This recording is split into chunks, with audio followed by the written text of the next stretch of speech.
Viewers, Cox's Bazar সমুদ্র সৈকতের Sugandha point থেকে আপনাদের শুভেচ্ছা জানাচ্ছি।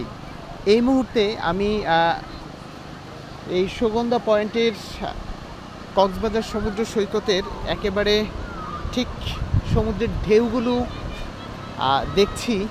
একদম দুপুর গড়িয়ে এখন বিকেল হতে যাচ্ছে, আর সমুদ্রের ঢেউগুলো তীরে আছড়ে পড়ছে। এক কথায় দেখতে অসাধারণ লাগছে। আসলে মন ভালো করার জন্য সমুদ্রের কাছে যেতে হয়।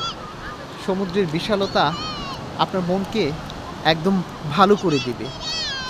ছোট ছোট বাচ্চা থেকে শুরু করে বৃদ্ধ এবং অনেক পর্যটকরা আজকের এই কক্সবাজার সমুদ্র সৈকতে বেড়াতে এসেছে।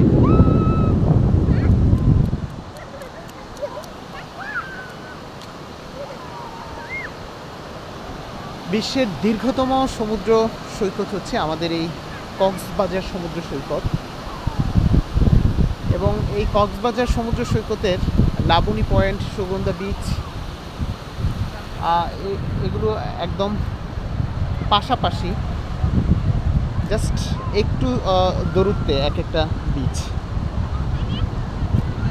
এই যে পানিগুলো আছড়ে পড়ছে তীরে, একেবারে সমুদ্রের স্বচ্ছ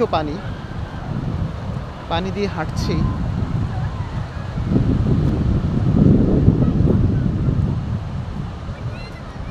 দেখুন, দীর্ঘ একটা বিচের ওই পারে দেখা যায় কিছু ছাতা ফেলা আছে। ওখানে মানুষ বসে সমুদ্রের বিশালতা উপভোগ করছে।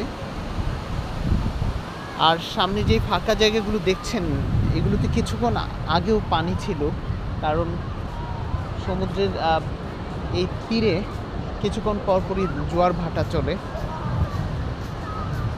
যার কারণে পানি একটা সময় উপরে উঠে আসে বিচে, আবার আরেকটা সময় অনেক নিচে চলে যায়।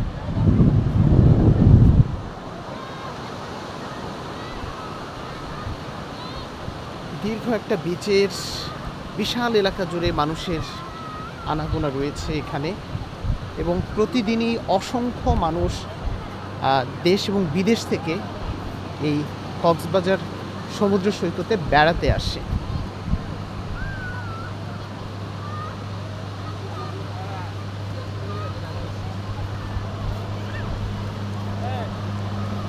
তো ভিউয়ার্স, আপনিও সময় পেলে এই কক্সবাজার সমুদ্র সৈকত থেকে বেরিয়ে যেতে পারেন।